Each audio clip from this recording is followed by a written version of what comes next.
Sing me a song of a love that is gone. Say could that lad be I? Mary of soul, he sailed on a day over the sea to sky.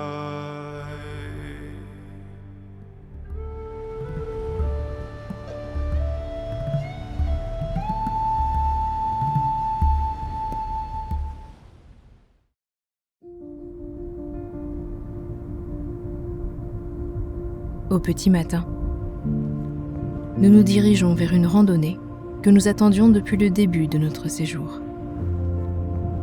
L'ascension d'un lieu aux allures très mystiques. N'existant pas il y a quelques années, aujourd'hui, un escalier nous mène au pied de Old Man of Store, un monolithe de 55 mètres de haut. De nouveau, nous faisons face à une météo capricieuse. Mais comme le dit un proverbe écossais, si tu n'aimes pas le temps qu'il fait, attends 5 minutes. C'est ainsi que nous avons pu observer le magnifique résultat de milliers d'années d'érosion.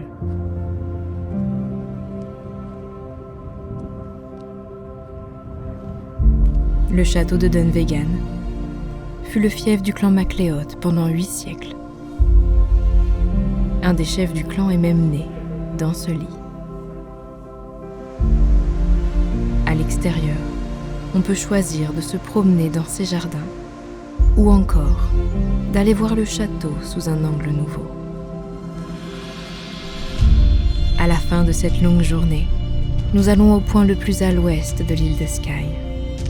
Il s'agit de Nist Point, une langue de terre qui se jette directement dans l'océan Atlantique. Avec ses impressionnantes falaises et son phare, cet endroit donne la sensation d'arriver au bout d'un monde.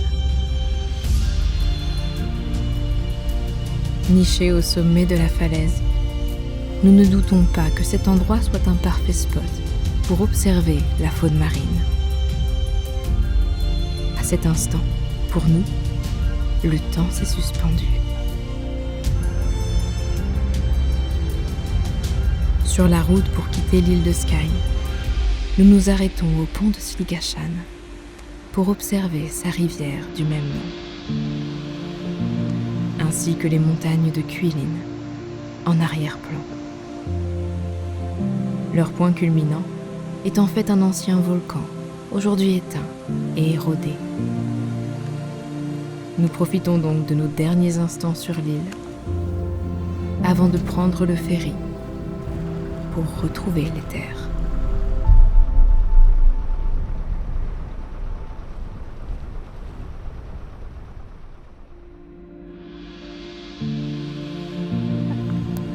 Ça va ma meringue? On est monté là-haut. Là-haut. Ça s'appelle comment?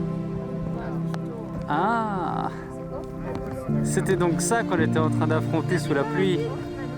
C'est quoi? Hoffman of Stoll, voilà.